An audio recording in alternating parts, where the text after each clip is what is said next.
Take it easy and solve the school lunch problem with SPAM. S-P-A-M.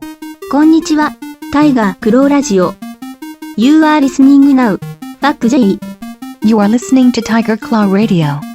Number one in vintage computer and video game entertainment. And now your host, Critical Failure.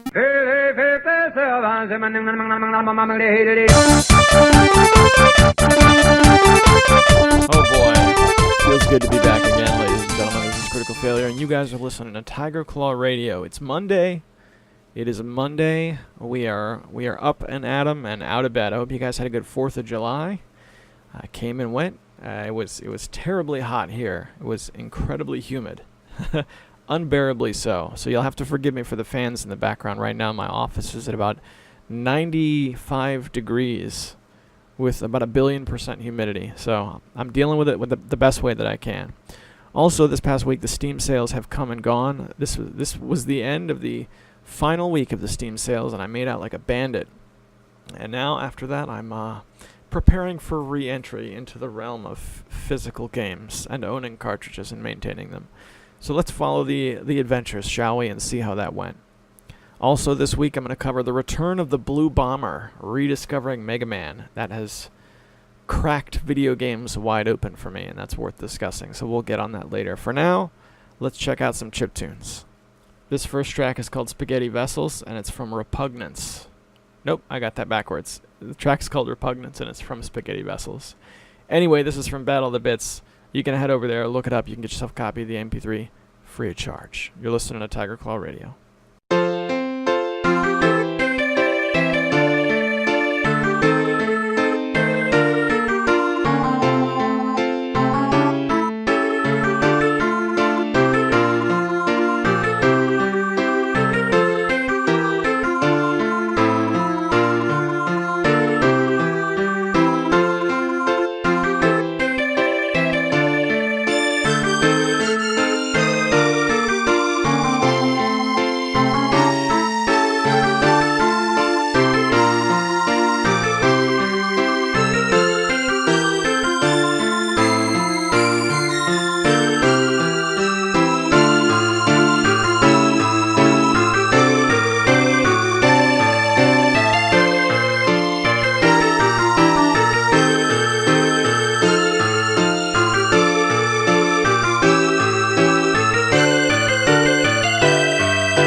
So here it is.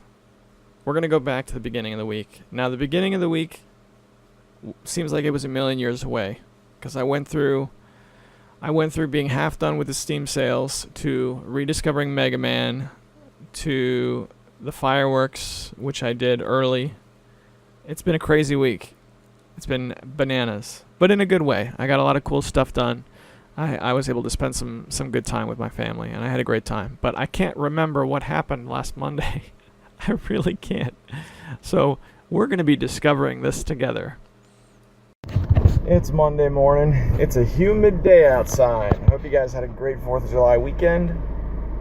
I believe this is being recorded on the 2nd. Although, to be honest, I don't have a calendar in front of me. Let's see if we can crank this down just a little bit. There we go. Does that sound better? Alright, so let's talk about some video games. The Steam sales are still here with a vengeance, but that's not really my focus right now. I've got, I think it was a good idea to have a game ready to open for the days the Steam sales end. I think that's a good idea. I think I might do that every year from here out. But not just that, I'm in talks with a gentleman to make a substantial Atari 2600 acquisition. There's a guy who's cleaning out his storage unit. He's got a fair amount of games, and we're talking about making an exchange. So that would be nice to be able to acquire some Atari games without having to pay eBay prices, just from one human being to another. I find most deals tend to work out more to everyone's advantage that way. Not too many games on my Atari get list right now. Not since I got Sequest.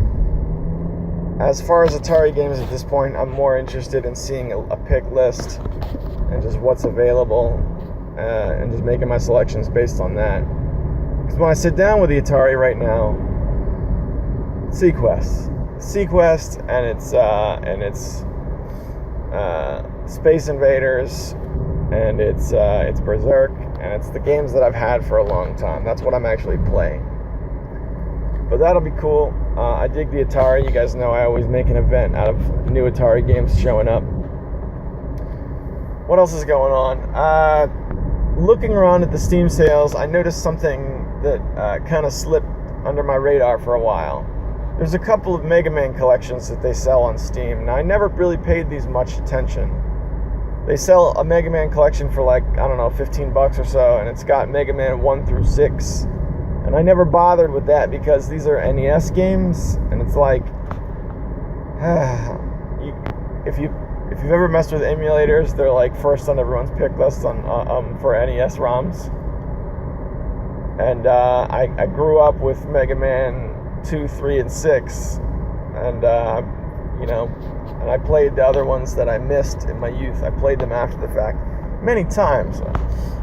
So I didn't pay much attention, but there's a collection too, which has 7, 8, 9, and 10, and that really got my attention because 9 and 10 were like new modern games. Mega Man 10 came out in the lifespan of Tiger Claw TV. I can't remember exactly when. It's been a while, been a few years, but that's not an old game, right? So I actually started considering that, and then they've got a Steam spot for Mega Man 11, which they're charging $30 for. It comes out in about 2 months, and I don't know. I don't really know anything else about it except that it doesn't do the pixelated graphics thing like Mega Man 9 and 10 did. So I saw all this like before I left the house this morning. So here's me considering the possibility of getting both of those packages. It's about $17 to get them both, and then just spending the next 2 months just ripping and tearing my way through the Mega Man series as far as I can get. And then once that's done, experiencing a new Mega Man game at launch for the first time ever, having been, someone who grew up with the Mega Man games. That's a possibility. Will I actually go that route? I don't know. The last time I really put my nose to the grindstone and started playing a Mega Man game was probably in about 2009, 2010. It's been a while. I had never played all the way through Mega Man 3 because Mega Man 2 was my choice game growing up. So I really started fighting my way through it, and I had a password book, and I was writing down my passwords, and I was playing through on OG hardware on a great big TV, on a projection TV, and it was good times. It really was. And I got all the way up to Wily's Castle, right? I beat the Dark Man stages, if you're familiar with Mega Man 3. And then one afternoon I had my friend over. Now my friend had never made it past the Dark Man stages. So I was like, hey man, look, I got these guys licked. I'm getting ready to face off with Wily's Castle. And he's like, alright, can I try? And then he one-shotted Wily's Castle without losing a life or taking a hit. No, that's not fair to say he never took a hit. I'm sure he took a hit, but he never lost a life. And he was like, Wily's Castle's easy, bruh. It's easy, bruh. And that was it. After that happened, I never picked up the controller and went back to Mega Man 3 again. Not with any degree of seriousness. Because I'll tell you, I still have all those passwords that I wrote down in my like tome of high scores, my high score notebook. It's only like 2 or 3 pages in. You start seeing a lot of Mega Man 3 passwords. And that was it. That was me clawing my way through that game. And I gotta tell you, those nights where I was playing Mega Man 3, those were good nights. I remember the first couple nights. Like the first night, I started with Snake Man stage, and I was playing this on a projection screen TV, so it was really, really big. It was huge. Playing it at night, I had the lights off, and when I got to the Robot Master, it was like I don't know. It was like meeting a video game legend in person. It's the only way I can describe it. It was pretty awesome. I had a good time. So, thinking back on those memories kind of makes me think about dropping $20 and going back to the old Mega Man series. Especially since Mighty Number 9 came out and people didn't really seem to like it. Clearly, Mega Man is still alive and well with Inafune out of the picture. So that's that. I mean, the Steam sales have been weird. I made a bunch of like really great acquisitions, but it's also like there's no time in the world to really enjoy them. I got Grand Theft Auto 5, which is a game I wanted for, a really long time. Finally got a hold of it. It took a long time to install, and then now that I got it installed, I haven't run it even once. I got a game called Gunvolt that I liked a lot, which is like a Mega Man knockoff. It's part of the reason I'm kind of turned on to Mega Man right now, as I played this game Gunvolt, and it was really, really good. I sat down with it twice now. The only problem with it is that it doesn't really have authentic Mega Man difficulty. It seems a lot easier than a Mega Man game, but that might not necessarily be a problem for everyone. I've enjoyed it. I think the art is great. I think the level design is great. It's been a fun game. I think it was like, I don't remember exactly how much I paid for it, but I think it was like $1, maybe $1.25, something like that. So that was an acquisition I was happy with. That's all for the Steam sales. I want to kind of get away from the Steam sales for a moment, because I tend to, when it comes to Steam sales, my head gets to this certain place, and I realize it doesn't really have a whole lot to do with video gaming. It's more to do with like shopping and stuff. So let's get back to games for a minute. I want to talk about Doom. Good old-fashioned Doom. Now, not the game that came out in 2016. I'm talking about Doom 1, Doom 2, 1994, 1995. So I got some of you guys out there who I know listen to this who probably didn't listen to TCR back in the day. So let me bring you up to speed. Probably like 7 or 8 years ago, we used to do regular Doom Night events here on Tiger Claw Radio. And what happened was, one day I decided to say, all right, I'm going to play Doom for 12 hours. And anybody who wants to come and say hi and come shoot it out for a little while, come join. I'll leave some information. I'll set it up so that you'll know exactly where I am. Hang on a second. Driving. Okay, there we go. And it was it went okay. And then following that day, that was back when Skull Tag was out, we would get together, me and some of the guys, and we would play Doom. Usually we would play Invasion mode, or it'd be like me and like 2-3 other people, and we would just fight a wave of thousands of Doom monsters. And we did that as long as people were showing up. Sendu was putting them together when it was a regular event, and he held out as long as he could. We kept putting them on as long as people were showing up. And early on in the life of the Doom Night events, we had prizes, right? Carl from Scenic 7, who's doing gaming on batteries now, he donated a Doom Shareware floppy diskette box set, which went to, I believe, Sendu. It was like one of the early Doom Night prizes. And I got to talk to people I didn't really get to talk to normally at that time. Hang on a second. Getting on the highway now. I usually try and get off of this when I'm getting on the highway, but Doom Night came rushing back. I wanted to talk about that a little bit, so bear with me. So over on the forums, I talked about gauging interest for a new Doom Night. And right now, it looks like me and Durabka. I seem to remember Sendu said something as well. If I can get me, Durabka, and Sendu, that's 3 people. That's enough for a good shootout.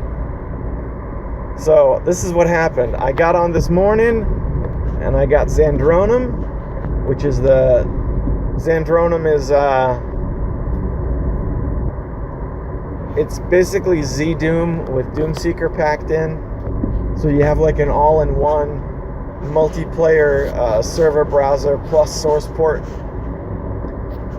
I reinstalled that. Installing it could not be easier. It's easier now than it was back in the day. And I was up and running, in a couple of minutes. I installed the game.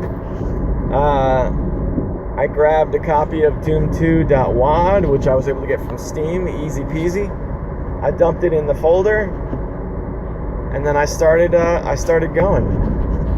I jumped into Mega Man Deathmatch, Mega Man Doom Deathmatch, which is amazing. Mega Man Doom Deathmatch runs off of its own iWad, so it's you don't need to actually own Doom to play that. You just download Zandronum and you'll see the servers. You just jump right in. Doomseeker will download the WAD by itself, and you can just start shooting. But that was cool. I really enjoyed that. It was somewhat of a blast from the past, if you will. So that's it. If you're interested in shooting it out, doing some Doom Night, hang on a second.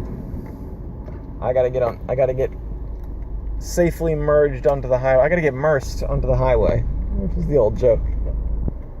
Oh boy, a lot of people out today. It's very weird. We just had the 4th of July weekend. I took my family out to the fireworks and everything. Thought people would be taking off today, but I guess not. Yeah, so if you want to do some Doom Night, get Zandronum. I haven't done it yet, but I'm going to make a post over on TigerClawTV.com. It's going to have a link to where you can pick up Zandronum, and you'll be up and away. So that's been it for me. Little tiny bit on the Doom sales. Holy moly! A little tiny bit on the Steam sales, mostly reminiscing about the old Mega Man days.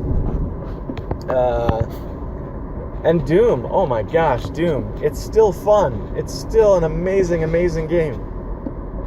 My goodness. And I want you guys to come play. Especially those of you who weren't around back in those days. Yeah? Come on, guys. You can reinstall Doom. Right now, I believe old-fashioned Doom 2, because you want to get Doom 2. I believe it's $1.25 right now. Drop the $1.25. Get yourself a copy of Doom2.wad, which is a native file that comes in it when you download it. And then you've got access, you've got the keys to the kingdom at that point. So, you few out there who listen, if you need technical assistance getting it up and running, I'm more than happy to help. In the meantime, what would I be doing if I was back home? Well, probably sleeping. Because it's Monday morning, and usually when people drive to work on Monday morning, that's what they want to do, is go home and sleep. But if I were to play games right now, I'd probably go back to Gunvolt, to be honest with you. Which is kind of sad. I want to play Grand Theft Auto 5, but I want time to do it. So, if I went home and had about 30 minutes, I would play Gunvolt. If I went home and had like 3 hours, I would fire up Grand Theft Auto 5 and be like, oh yeah! And that would be my day.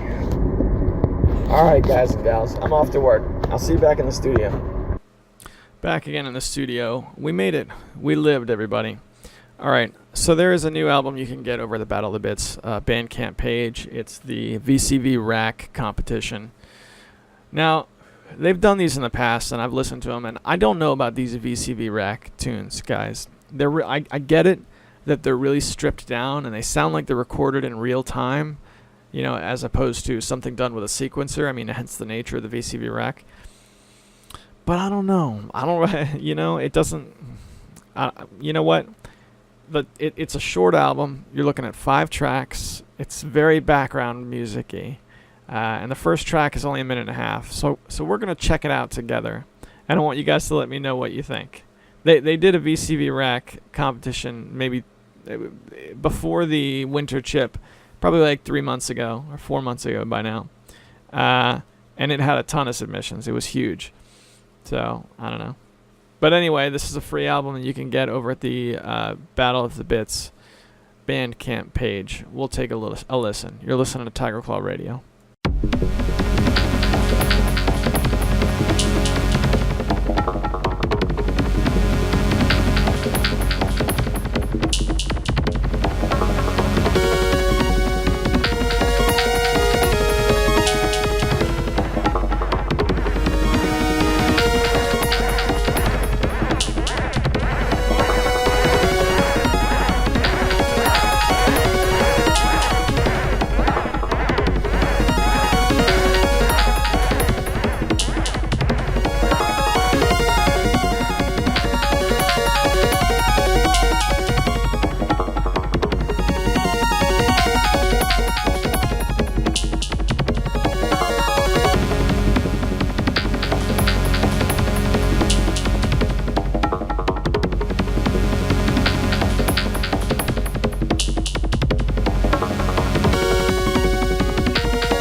Now, if you play that track live, if I was actually around a guy performing that, maybe it would be a different story. I'd be able to, I don't know, vibe to it a little bit.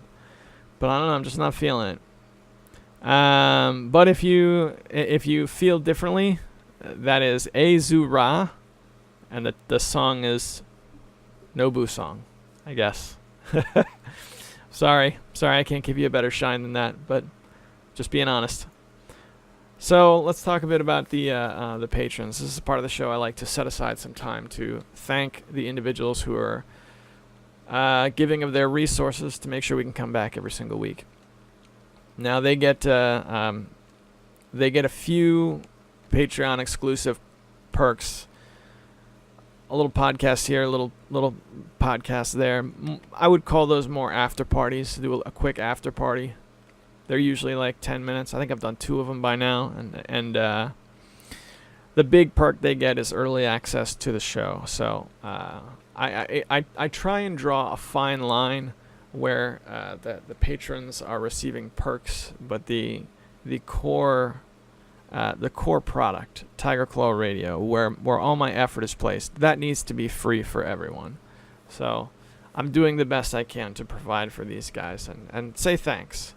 And in addition to that, I provide a hall of distinguished gentlemen.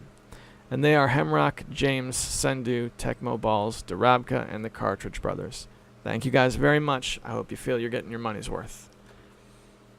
So now let's go back to the van. I've only got one more of these because there was a bunch of stuff I wanted to go over with respect to the Steam sales being behind us. But we're going to do things in order. We're going back to the van. What is today? Wednesday? No, it's Tuesday, right? Today's Tuesday. We're going to do a quick Bandcast. Partially because I'm worried I'm not going to have time to do another one this week. Tomorrow is the 4th of July. And then I'll be camping with my family, and then I'll be doing other stuff. So last night I pulled the trigger, and I did get those Mega Man collections, Mega Man Collection 1 and 2. So legit on the PC, Authentic, licensed, paid for. I've got Mega Man 1 through 10. 1 through 6 on the first collection, 7, 8, 9, and 10 on the second collection, which is pretty sweet. I'm actually really happy about that.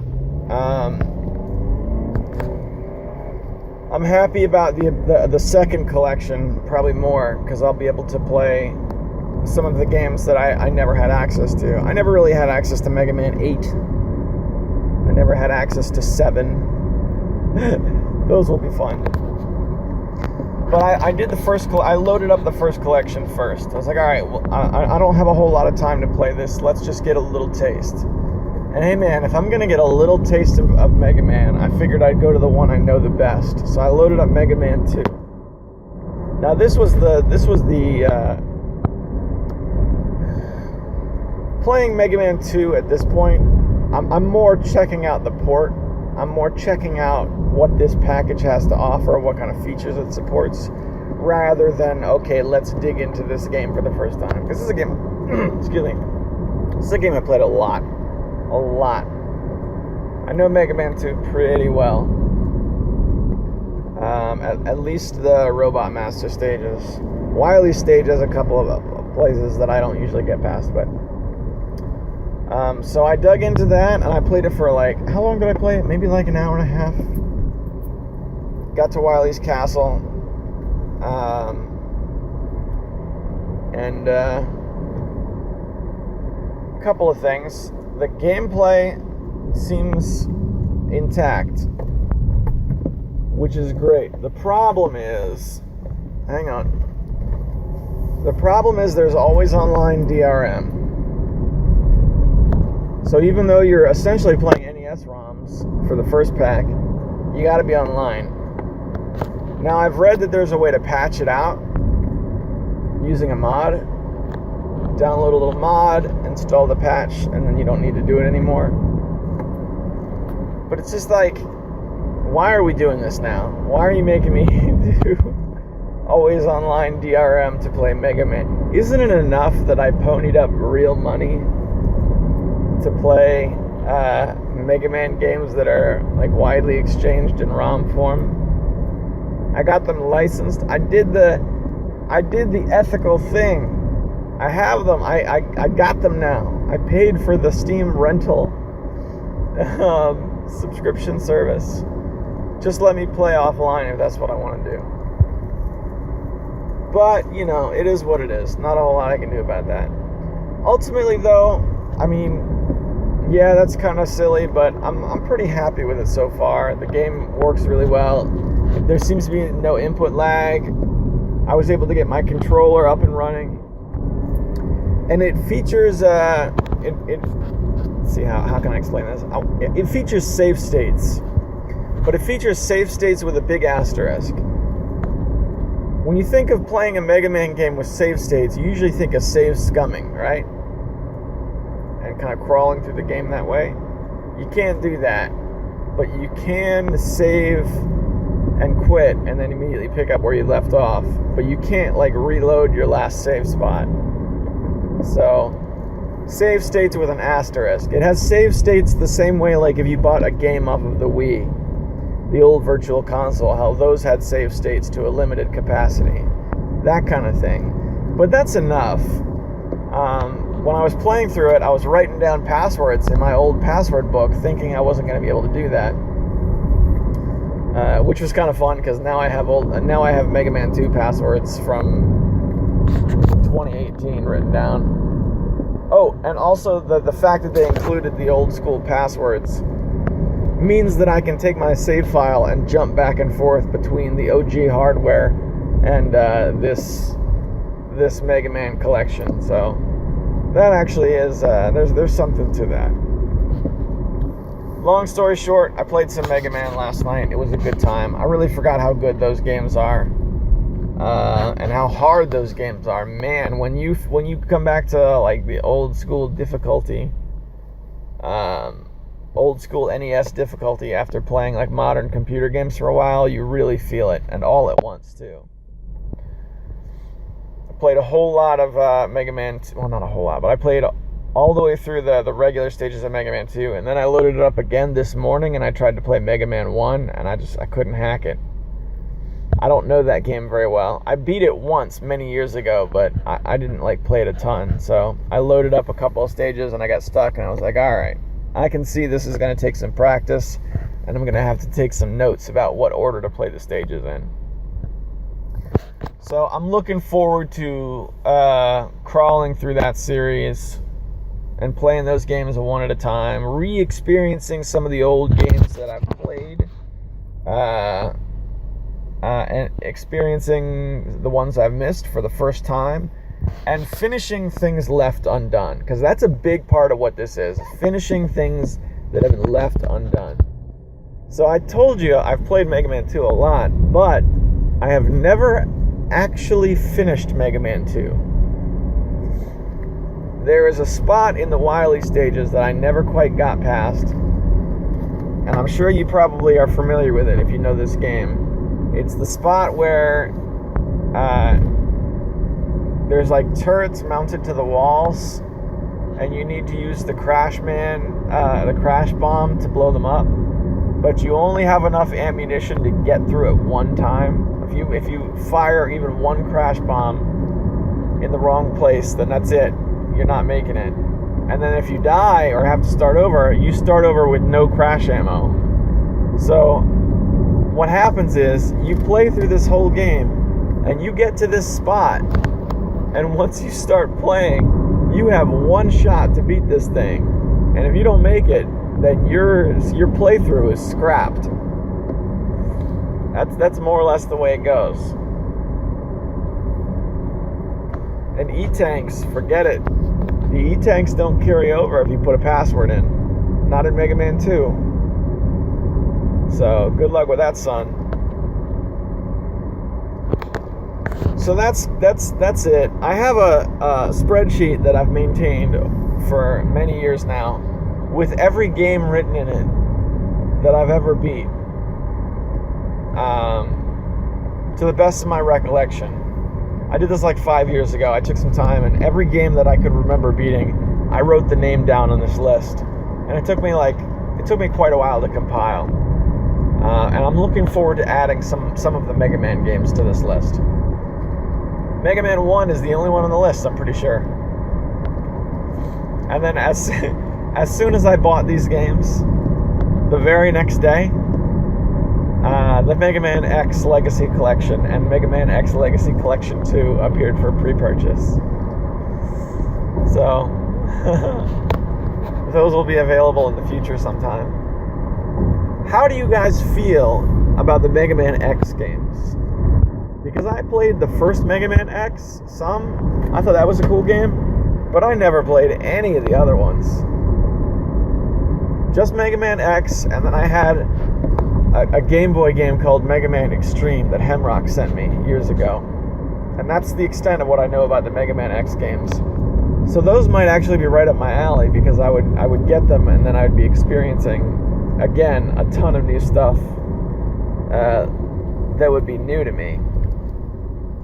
I don't know. Mega Man. Got a little Mega Man on the brain. That's a good game. Those are good games. Summer sales are getting ready to close. By the time this podcast comes out, they'll be closed. They close on the 5th. Today is the 3rd. It's the morning of the 3rd right now. So yeah. There were a couple of games I wanted to get that I'm not going to pull the trigger on now. I kind of wanted to get Tropico 5, but I decided not to because all my research tells me that Tropico 4 is much better, and I have that already, and I'm still getting used to that. There were a couple of fighting games I wanted to get. There's a Marvel vs. Capcom 3, or one of the Marvel vs. Capcom games went really, really cheap, and I'm gonna have to let it go. Tekken 7 went down to $20.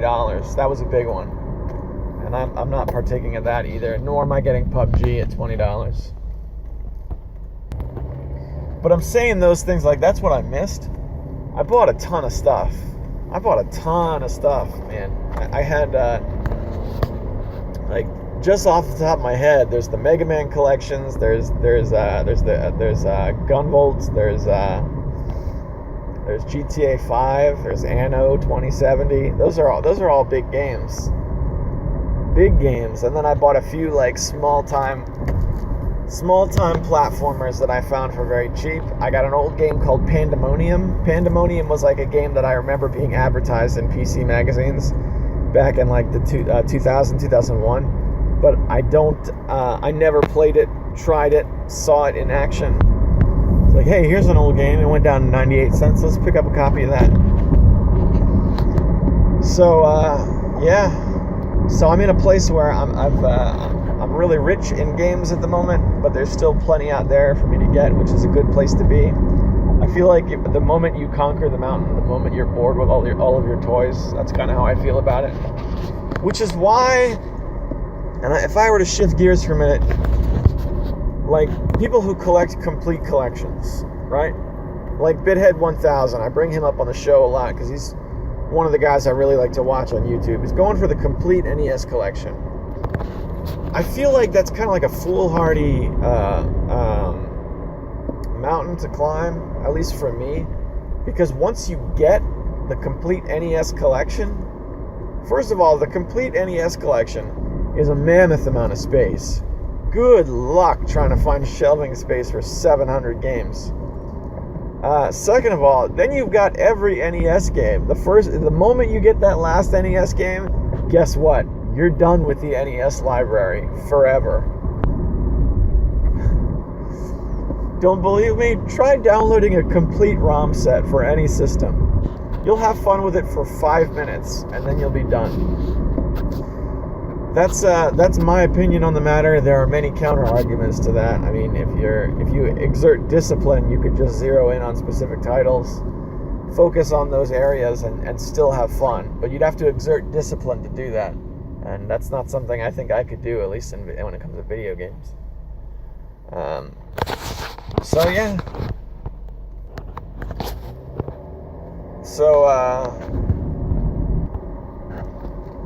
So if I were back home and if I were absolved of all responsibilities, the first thing I do is go over some emails I have with this particular gentleman. We're trying to negotiate an Atari sale.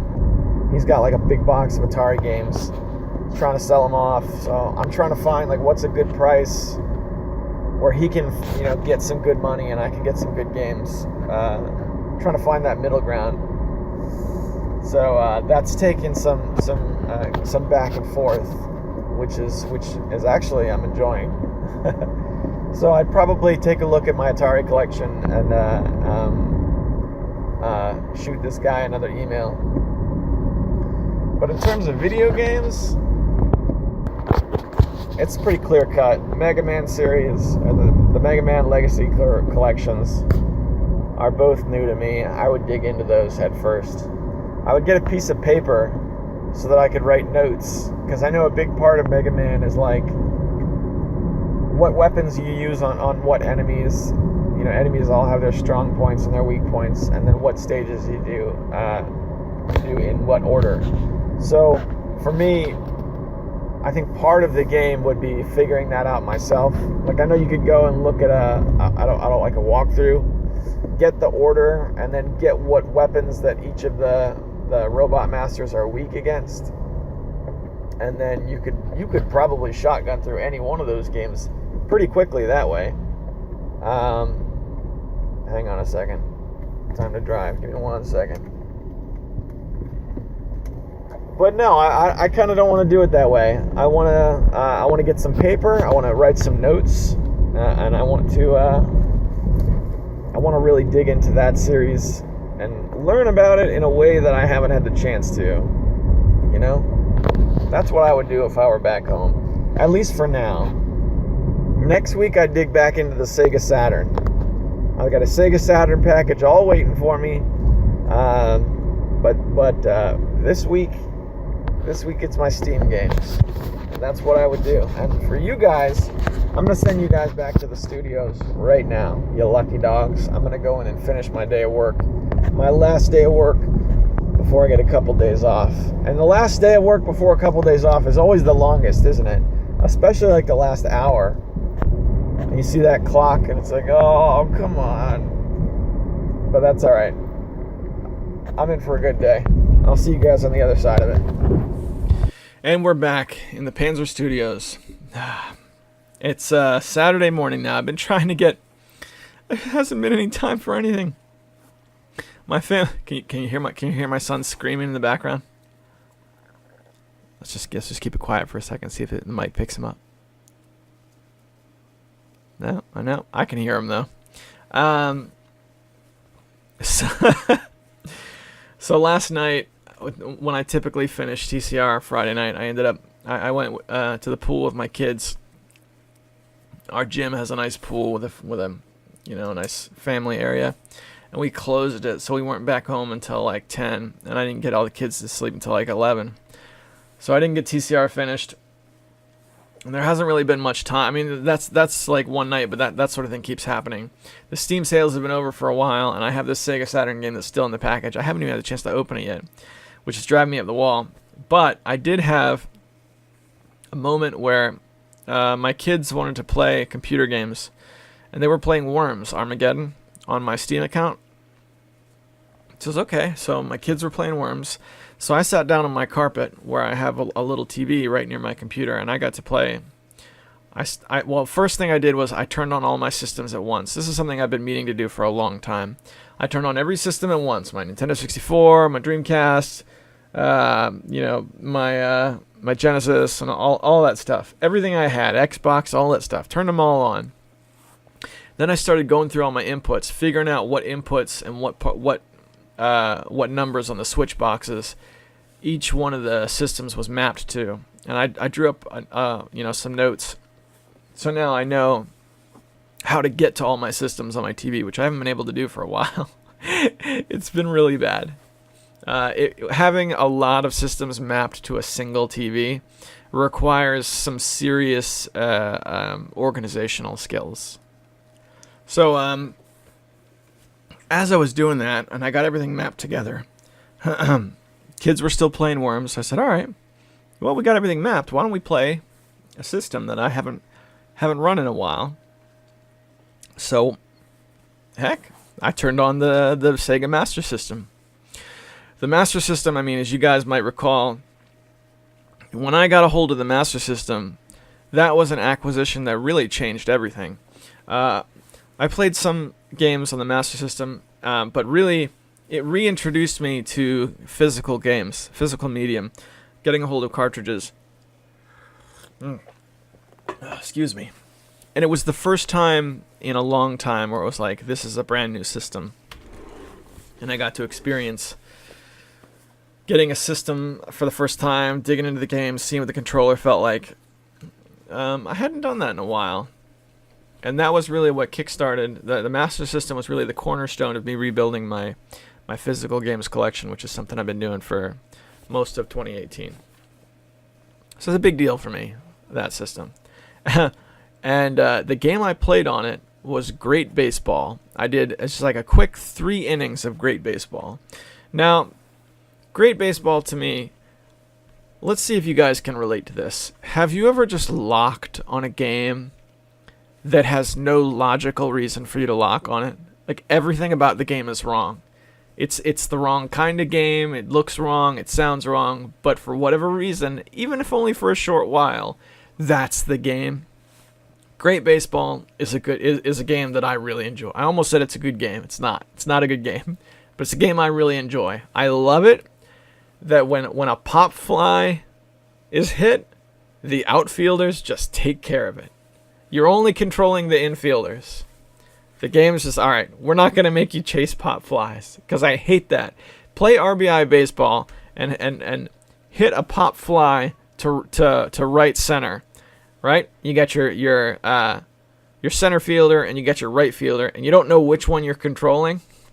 So you're not going to catch that pop fly. 0 out of 10 times will you catch a pop fly like that in RBI baseball. I believe that's the case with the bases loaded games as well, but I haven't played those in years and years. Great baseball, you're fine. They got it. They catch the ball, they throw it in.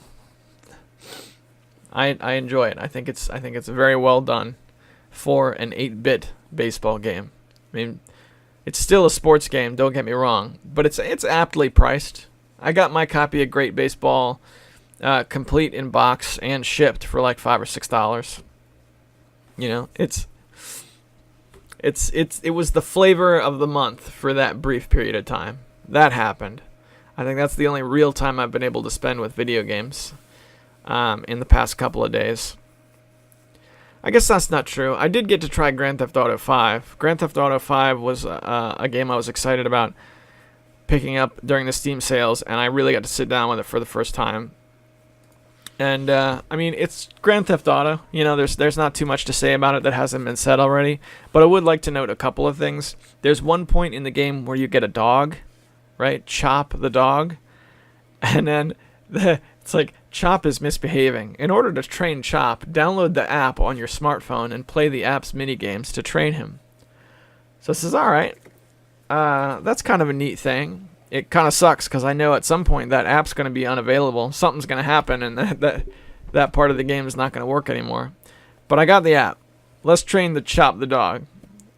And the game they want me to play to train Chop the dog is a cross between a 1990s internet flash game and a Tamagotchi. And that's how I train a dog to murder people in this game, in this ultra-violent video game. There's nothing wrong with being an ultra-violent video game, but it's like an ultra-violent video game that is mixed with like a weird teeny bopper Tamagotchi kind of game. Very, very strange. I enjoyed it though. It's a good game. I also think it's worth mentioning, when it comes to Grand Theft Auto, my opinion on that series, Grand Theft Auto 1 and 2 are severely underrated. Those are amazing games that no one really seems to pay attention to. Rockstar gives them away for free. I don't know if they still do, but for a long time they did. And I never got around to playing Grand Theft Auto 4. So for me, the timeline went like this. GTA 1, 2, then there was an expansion pack, and then 3, and then I played Vice City one time.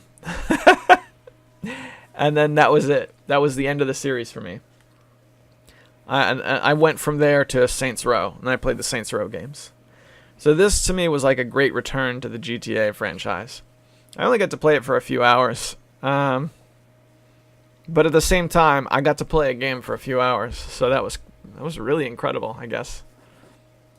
That's my brief experience with the Grand Theft Auto series, or with the latest of the Grand Theft Auto series. I think they need to remaster those first games. I think that's we see old games, especially old computer games from this period of time, right? Baldur's Gate, Icewind Dale, those kinds of games, they're all getting remastered mode. Where is GTA 1 remastered? That's a game I would drop dollars on. Give me a copy of that game that works right, where I can adjust the resolution properly, that comes with the GTA 1969 expansion pack, London 1969. That would be dollars for me. I would buy that. There's not too many games out there that are like day one purchases for me, because I like to wait, make sure things work, make sure netcode is functioning. You know, and see if the price goes down a little bit. Not that game. That game would be on my machine as soon as it's available. My son's still screaming down there. Let's see if the mic picks him up.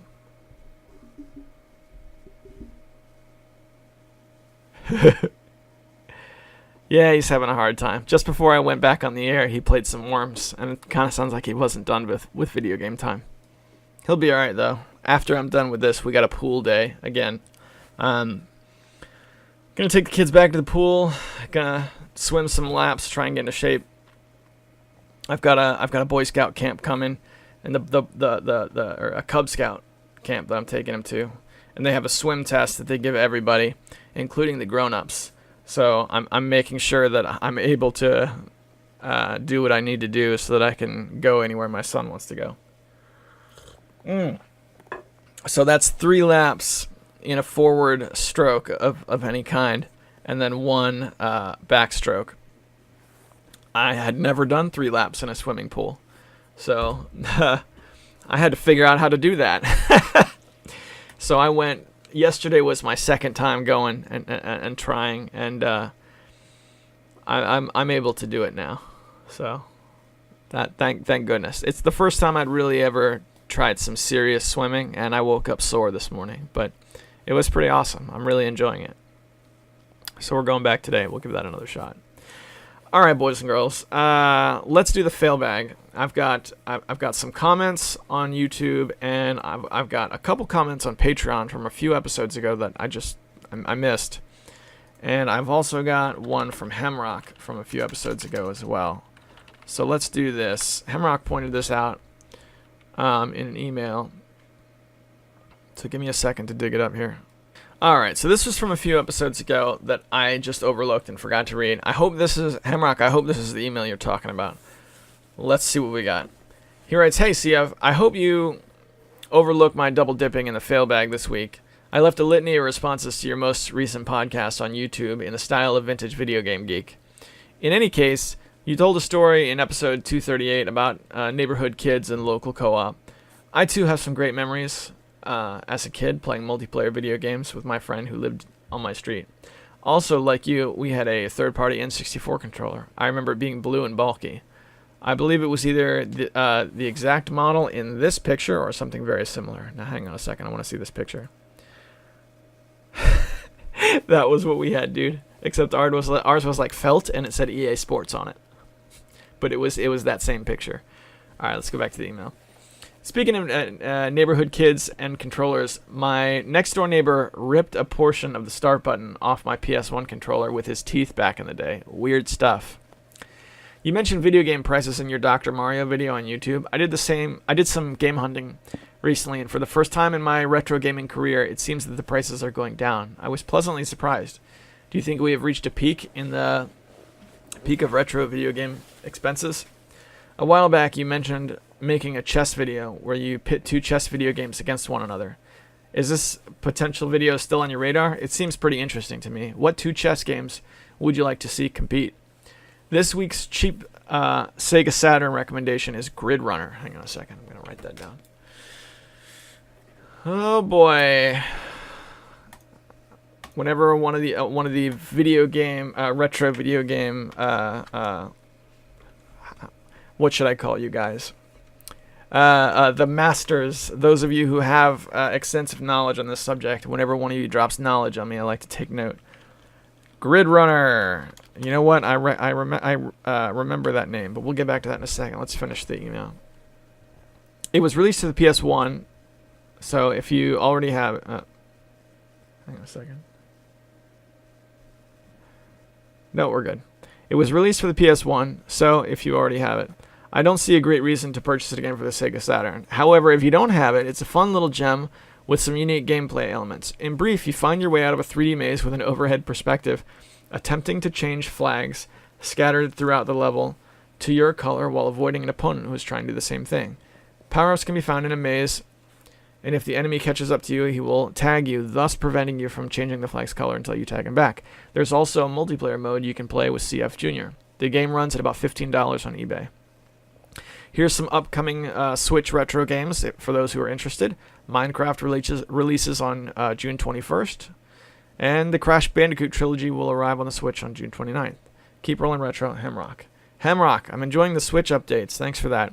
I assume Minecraft has been released and everything's good. Crash Bandicoot must have been released on multiple platforms because we have that on Steam now as well, the Crash Bandicoot trilogy. And I gotta say, I haven't had the chance to rebuy any of those games on the original PlayStation because the prices are they're not obscenely high, but they're pretty inflated. You got to be ready to spend like $15 on a copy of Crash Bandicoot. So that's something I'd really like to get. I remember those games fondly. I haven't had the chance to re-get any of them, and now they're all packaged together. It's perfect. Let's go backwards through your email. Grid Runner. All right, man. So we had a demo disc. You may remember the demo discs from the PS1 era. You would have a grid, right, and there would be a series of screens and screenshots from the games, and probably only about half of them would be playable. And that's what our demo disc looked like. We had a couple like that. Well, there's one particular demo disc that I ended up chasing down a lot of the games from, right? And buying them in real life, later in life. Disruptor was a playable demo on this disc, and that ended up being an awesome game. What is it called? Black Dawn was also a demo on this demo disc. And another game that this disc had was Grid Runner. I only played the Grid Runner demo a couple of times, but I do remember the game you're describing. And I haven't thought about that game since then, so it's amazing that I remember it. And now that I've got CF Junior, and we're always looking for something to play together, I will have to look that up. I think that would be awesome. I don't have it on the PlayStation. So if I were to get it for the Saturn, I would be committing to making that second controller purchase, which is something I have to do. You know what? Let's make that happen. Grid Runner. I'll check it out. Thanks for the heads up, man. So let's talk about this chess video. So here's what he's talking about with the whole chess video thing. I had this idea where I would take two games and turn them both on, two chess games. Like maybe put Chess Master for the Nintendo on, and then also put on Chess Master for the Game Boy, right? So that there's two games running at once. I would set them both up where one was playing as white and one was playing as black. Okay? And the one that was playing as white, I would mirror its moves on the one that's playing as black. So they are essentially playing each other. One would move, I'd copy the move on the other. We could then find out, based on that, which set of artificial intelligence was sharper with chess. Because I know chess AI is a big deal. Chess engines, as they're called. I'm pretty sure if you go with OpenBoard or Fritz Chess, you can swap out chess engines and download new ones and stuff. It's a really weird thing. But we could use that to, hold sort of a chess tournament, a computer chess tournament, if you will, and check out some of the old retro games. They'd all be put on the highest difficulty, of course. Who do I think would win? I think I have a suspicion that the Chess Master games, at least up until the Super Nintendo, up till and including Super Nintendo, I think all of those have the same chess engine, right? So I think if we held a tournament, a 7-game tournament, or however many constitutes a tournament, I think it would be split down the middle. It's split down the middle with some incidental wins, kind of like how if you flip a coin 100 times, it'll average out 50-50, but you'll have, a little bit high, a little bit low, something like that. I think it would be like that. I think where we'd see a difference is where we started introducing other old chess games. For example, if I was able to get a hold of Fritz Chess for the Wii, I think Fritz Chess would kill Chess Master. That's what I'm told. Fritz has the superior chess engine. A lot of the old chess games that have their own chess engines that we could really make fight each other are old computer games. There were a lot of DOS games, or DOS chess games. There were a lot of old CD-based Windows games. I've got a CD that has 3 different commercially packaged chess games on it. One was Lego Chess, one was Dr. Schneller's Chess, and then one was one of the Chess Master games.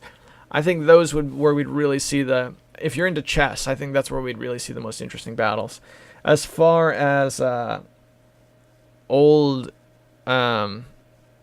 retro games, you know what? There is an Age Tech chess that I have.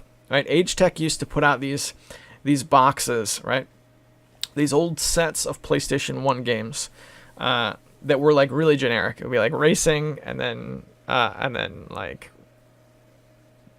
chess, which is how I got my chess game for the PlayStation. And then there was the most memorable is a game called Puzzle Star Sweep, which was one of these Age Tech games.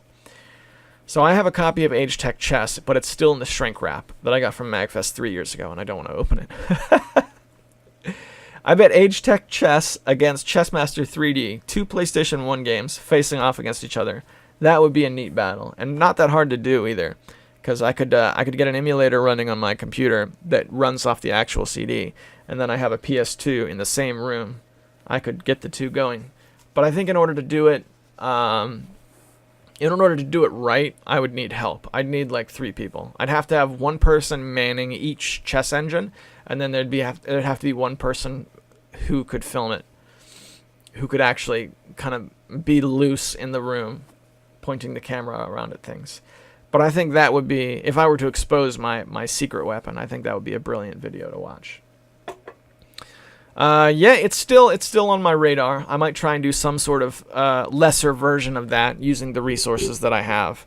But I'd have to do some research in terms of what other chess games are out there, because most of the ones I have are all Chessmaster games, and like I said, I think those games all run on the same engine. What did you say here? I mentioned prices. Oh, yeah. I do think prices are going down in retro games. I think they have been for the last 6 months to a year or so. Ever since I started collecting retro games, I've noticed that the prices are lower than they had been. However, it's different depending on what system you collect for. A lot of PlayStation 1 games are really good to collect right now. A lot of Sega Master System games are better to collect now than they were when I first got the Sega Master System. Where I see it the least is the NES. Here's the deal. So the NES, if you look at, if you target games, right? If there's like Dr. Mario, that is a very specific game. If you go to look up Dr. Mario right now, it's going to have a set price, and it's probably not going to drop below that. But now, because prices are starting to fall, you'll start to see these desirable outlier packages. Like last night I was looking around, and for about $13 or $14 shipped, there was Ninja Gaiden and Gyruss packed together. NES games, loose cards. I almost bit, because I think that's a great price for 2 great games that neither one that I have. And the only thing that stopped me is I'm trying to save some money because I'm trying to get an Atari deal to go down. I'm working with a YouTuber called Old School NYC Gamer. He's ditching some Atari games, some choice titles, and I'm trying to put together some sort of deal to make an acquisition. So I'm trying to be careful with my money. So we'll see. And mind you, this is all happening after the Steam Summer Sale, so there's not a whole lot to work with at this point. Yeah, about your control. You know what? Something about the kid who bit off the start button. I wanted to ask you something. Have you ever experienced in your time playing retro games Super Nintendo controllers with the start button missing? Have you ever had this happen? I remember in a lot of the store displays for the Super Nintendo, like in Toys R Us and stuff, there were a lot where the start button was just ripped out. It wasn't working. And then we had a controller growing up where the start button was there, but it actually stopped functioning. Like it would work, but you would have to press really hard to make it happen. So I know it's kind of far-fetched from what you're talking about, but I remember the start buttons being faulty on the old Super Nintendo controllers. The legit ones, the first-party ones. Maybe not faulty, but they couldn't quite take the abuse that the other buttons could. I hope that answers all your questions, man. It's always good to hear from you. Thanks for writing in. And sorry I missed your email because it looks like you had some really good stuff in there. All right. Sendu, my friend, I know you left some comments on Patreon, and I'm still working out how to get to them. So give me a second here. Yes, here they are, and they're from 239. So these were a few weeks ago. My apologies. These should be the comments that get read first, I know, but I'm an awful person. I'm doing the best I can. People leave comments on Patreon so rarely that I have had a difficult time working it into my routine. But thank you very much. Let's see what you got. There's 3 here. If you really don't want Microsoft to track your internet activities, you could use that fan creation known as Windows 9. Is there really a Windows 9? I'll have to look that up. He also rates, as much as it pains me to say it, I don't advise ID FPS on Saturn. The frame rate gets really choppy. You know what? I do remember when you wrote this. That's sad because the way they're packaged is beautiful. I would love to own one of those games just as a shelf piece. Good old Hexen on the Sega Saturn. But you know what? I could see that happening. Thanks for the heads up. If any of them go, if I end up, if one of them crosses my lexicon at a reasonable price, I'll get it anyway. But I'll do so knowing that, so it won't be so bad. Thank you for the heads up. And I'll tell you what else, Sendu. I played Myst for the Sega Saturn, and I've played it for the computer recently. I had issues with my copy of Myst on Steam. Didn't work well on Windows 7, but now that I'm on Windows 10, it works fine. The Sega Saturn version, it's slower to play. It drags between each screen. You got to move the mouse around using an arrow key, which is cumbersome. If Myst is slower on the Sega Saturn, I can only imagine what the FPSs are like. But it's still cool to have. I'm still going to play my Sega Saturn version. And finally he writes, Battle Arena Toshinden. No, that game is the ultimate button masher. I won many games by spamming the shoot button. It's still a cool game. I didn't say it was a perfect game. I still think it's cool. I've got Battle Arena Toshinden 2. Which one is it right here? Yeah, it's right on the shelf next to me. I don't want to pull it out because I'm afraid a tower of games will fall over. But I've got Battle Arena Toshinden 2, the long box game for the PS1. That's a cool game. You're right. It's not perfect. It's got balance issues. It's got display issues. The HUD leaves a whole lot to be desired. Even for early 3D graphics, it really had some issues. There were better games available at the time, which is probably why there's no Battle Arena Toshinden series anymore. But it's still cool, especially Battle Arena Toshinden 2, because it had full motion video intros, right? People would actually dress up as the characters, and that's how they did their introduction. That, I think, would be a good video, is commentating over the introduction to Battle Arena Toshinden 2. Because if you guys haven't seen that, get on YouTube right now and look it up. It's something worth seeing. However good or bad that game is, the introduction to Battle Arena Toshinden 2 makes it look like it's going to be the ultimate video game. It really does. Sendu, thanks for the comments, brother. Sorry it took me so long to get to them. Let's head over to YouTube, which is the central reservoir for comments. By the way, I wanted to throw a shout out, if I could, to one of my brothers over at thenextround.net. Michael Smith made his return to the Next Round. He started making videos again a few months back, but he wasn't posting them, so I thought he was kind of done, but he did an episode of Back to the Podcast. So hats off to Michael Smith. Head over to thenextround.net. Episode 3 of Back to the Podcast is up now. So that's cool. Good for him. I'm glad to see him back and being part of the community and making content and just having a good time. So thanks, Michael. Wishing you all the best. Back to YouTube. Let's see. Starting from the oldest. What's on my gaming shelf? Woo! Look at that. The Great American Novel and Comment. My favorite. He writes, it's interesting. This and past campaigns really form a cogent argument against crowdfunding consoles if you can't be transparent with your audience. I read/heard the Atari interview on The Register. While most people are screaming foul, I understand Atari's plight. Engineering consoles these days is vastly different from past generations. Previously, building software for a box was highly dependent on the hardware. Now we have two major consoles running on hardware architectures that are almost perfect reflections. Also, console manufacturers kept work-in-progress hardware secret so that they could keep their rivals guessing, and possibly lock devs to one console, though many worked twice as hard to develop two different versions of a game. The problem is that by crowdfunding their console, Atari is implying a greater degree of transparency with its audience than a console manufacturer normally provides.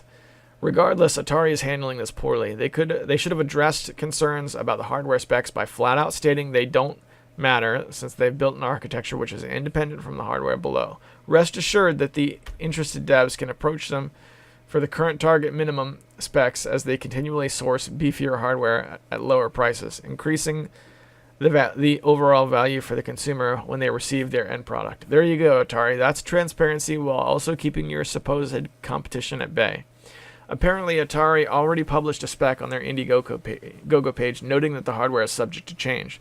The Register and AA shouldn't be surprised by Atari's non-response to nailing down specs at this time. It's normal now that specs are revealed publicly within 6 months leading up to launch. The ETA of the new Atari VCS, July 2019. But again, this is a crowdfunded console. The lack of transparency throughout this campaign must be troubling to any crowdfunder. These aren't children getting details from fan gaming magazines every 6 months to a year. These are participants in your success/failure. If Atari ever shows worthwhile exclusive games or features, it may divert attention from the cynical internet for a short while. Here's hoping they can revive the spirit of the Atari name. A lot of good stuff in that email, man. A couple of things. This is something Hughes Johnson said over on the Retro League. We're talking about the company calling themselves Atari right now. So that's an important distinction. This is Modern Atari Incorporated, not the same company as the original Atari. This is a company that's changed hands time and time again. Not at all the same company now. Regardless of that, the company that is now using the intellectual property, I've got my eye on them. I'm gonna say I chose not to crowdfund. It doesn't mean I won't buy a system. If they make a worthwhile system with worthwhile games, if it comes out, I see people running it and it looks good, I will throw my money down. That's what I did with the Ouya. I didn't crowdfund the Ouya, although I gotta be honest, I would have if I had known about the Kickstarter while it was happening. For me, when the Ouya came out, I saw people playing it, and I decided, hey, that would be fun. And as much as the Ouya was a failure, I paid, $100 instead of $300. I paid like a third to half the cost of a regular console, and then I had a third to half the regular lifespan of a console. So to me, it was okay. I had fun with mine. I would be willing to do that again for the Atari box if it came out. They have to make a real console first. There's not enough there for me to back it. Sorry. But I'm hoping for their success as well. We need another player, even if it's like a mid-tier success, like that. We need more intellectual property to be created. We need more series. We need more games laying groundwork for the future. Right? We need that to happen, and it's not going to be one of the major companies to do it. We need somebody. Atari is really taking a chance. However good or bad this thing goes, they're going all in on it. And they got my respect for that. But we'll see. We'll see. The idea of like an open console like this is very difficult. First and foremost, the whole thing of exclusives, in my mind, the idea of companies doing exclusives is extremely anti-consumer. So making a console that is an open platform is spitting in the face of the whole locked down ecosystem that sells on consoles these days. Right? So I don't know.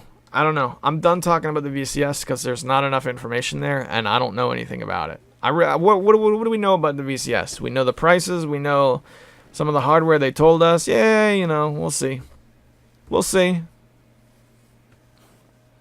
I'm intrigued. Whenever I hear any scrap of information about that thing, I gobble it up. But I hope it goes well for them. I really do.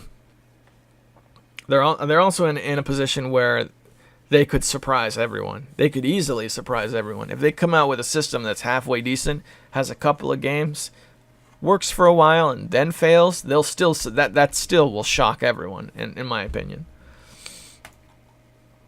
What's on my shelf also writes, the intro track is definitely Genesis-like, but that vibrato noise, which starts at 2 minutes and 13 seconds, is a clear giveaway that it's composed of someone using Amiga sensibilities.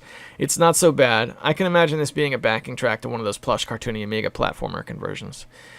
I think the album you're talking about, the Animal Styles album, I think they said that was done with a Genesis track, a Genesis chip, but it was done with a Genesis chip plus additions, right? So they made a Genesis bass tune, and then they added things over it, probably with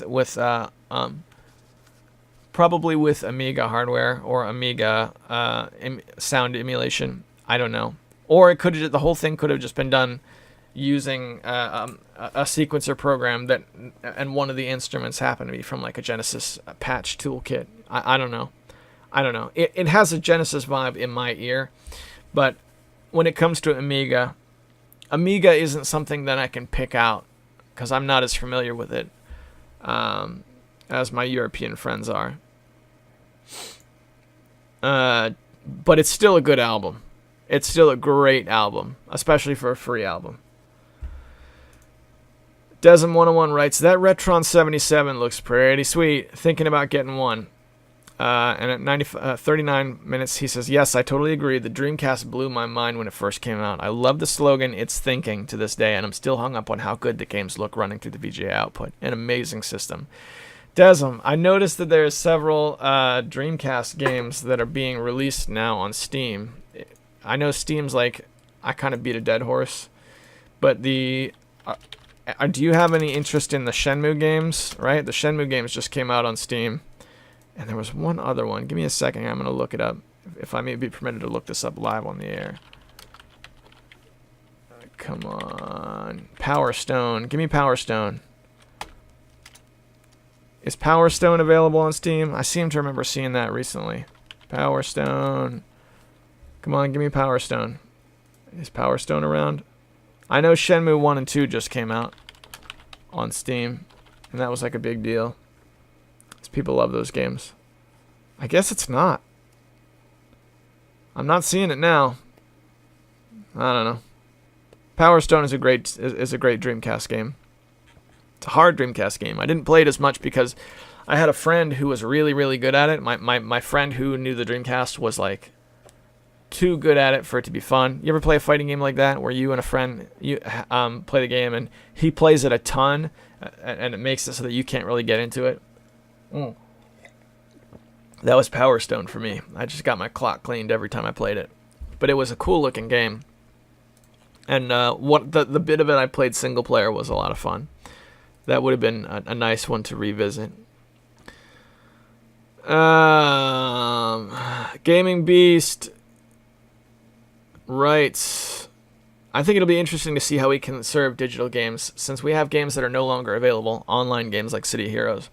There's been some efforts to preserve them from being lost, like MAME ROMs, and because there's not a way to play them in any other form, I think the IP owners don't care as much, or more obscure DOS games and software. So it'll be interesting to see efforts made to save download-only digital games like the TMNT remake. I mean, one of the old DOS games I've played for my stream started back with a cracked screen. Even the IP holders didn't have the original software, so they wanted a way to skip copy protection. I know about a company who wanted to release an old game of theirs but didn't have it anymore, or they needed the old code, and they eventually downloaded it from an abandonware/ROM site. Fortnite will be one day an almost forgotten game and cannot be played anymore. This might be a good thing. All I want to say is keep a hold of old software we want to use and have again for the far future. No worries about the pronunciation. I was semi-trolling. Thank goodness. Question of the Beast. Is there an original arcade you would like to own? Not a MAME machine, but an original. I would either get the original Street Fighter 2, Mortal Kombat, or Golden Axe. Maybe from the Golden Age. The Golden Age, Pac-Man, Frogger, or Arachnoid. Anyways, keep on trucking, broski. I know I've told this story on the air, Sean, but if I were to own any original arcade game, it would be the Namco 1982 class of 1982 machine. Now that was a dual machine that had two games in it. One was Miss Pac-Man, and the other was Galaga. And the reason I would want that game was because I had a friend who would play Galaga. I think he played his on MAME, and there was a sub shop that was nearby, right? And the sub shop used to sell curly fries in like a great big pile, like more than any other place would give you for an order of fries, way more than is healthy. So I would go there, and I would get a big thing of curly fries, which was probably like $3 or $4. And the class of 1982 or 1981, whatever it was, machine was a 25-cent arcade machine in a time when most arcade machines were cranked up to 50 cents. And I would play Galaga over and over again on a single credit without continuing ever to see how I could do, score-wise. And I got really good at it. I'm not that good anymore, but I remember telling my latest score to my friend and he would try and beat me single credit in MAME, and we would kind of play back and forth like that. And that went on for an entire summer. So I would love to have that again. That place is gone now. Never mind the machine. The entire sub shop is just gone. That would be one. I mean, there's a lot of others. There's a lot of other really good games. Golden Axe that you mentioned is a really good pick. Street Fighter 2 is also a really good pick. One of my, I remember at one point, back when I first heard of the Happy Console Gamer. Oh, hang on a second.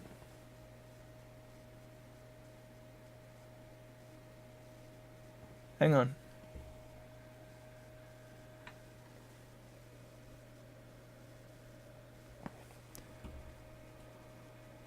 I just realized that there's flies in my room. I gotta take care of that. Oh man, what a drag. Alright. Where was I? Yeah, I want a Street Fighter 2 machine. I'll never be able to get one though. My wife and I, we used to say when we get a house, I was allowed to have a spot where I could put an arcade machine, but I don't know. We made that agreement like 10 years ago. So I don't know. I think in reality I'd get an MVS just because you could get the cartridges and swap them out, even if it was just a single slot MVS machine. I'd love to have a fighting game, a real legit fighting game, you know, but that would be cool. Hemrock writes, I like the long shows. I'm glad, man. He also writes, the Switch is awesome. Is it really? What about the service? Is the software as a service thing out yet? Like the subscription-based thing? And he also writes, at 46 minutes, strange coincidence, I have started getting back into Magic the Gathering. I found a few people locally who play. Have you ever played any of the Magic the Gathering PC games recently? Not recently, but I'll tell you what. They used to release... There was a few years, a long time ago, where they released a Magic the Gathering game every year. Hang on a second. Magic the Gathering. And I was getting those every year they came out. It was one of the first Steam games that I got. It was the first Steam game I ever got that I couldn't play, that I had to save for a new computer, was Magic the Gathering Duels of the Planeswalkers. And I think those ran into, 2013? And they tried to do that thing where... No, 2014 was the last one. And they tried to do that thing where when the new one came out, the old one would go away.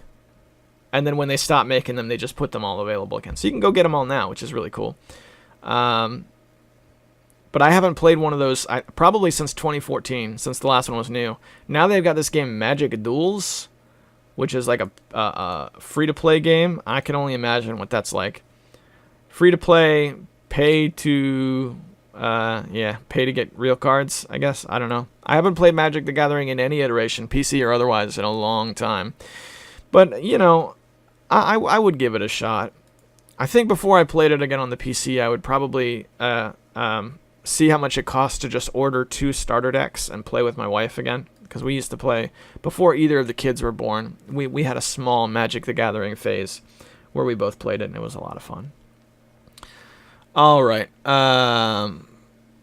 Let's see. Looking forward to the Spy vs. Spy video. Will we ever get the Suikoden video, or is it a lost cause? The only thing that's stopping me from putting up Spy vs. Spy is I keep forgetting, and as it is, as soon as I'm done here, I'm going to have to race out the door. The Suikoden video, I don't know if it'll ever be done, but I recorded the audio for it way back when I was working on it, and I'm pretty sure I still have that. If I can dig that up, I'll throw that up on Patreon, so at the very least you can hear what I had to say. We will get a video on Suikoden. It won't be the video, but I'll get something together at some point. For now, ladies and gentlemen, I am. It's 1 o'clock, and it's an hour and 23 minutes into the show. I'm way over time. I'm late for everything you can imagine, and I got to clean up my office. So, thanks for listening. I hope you guys have a great week. I'll see you next time.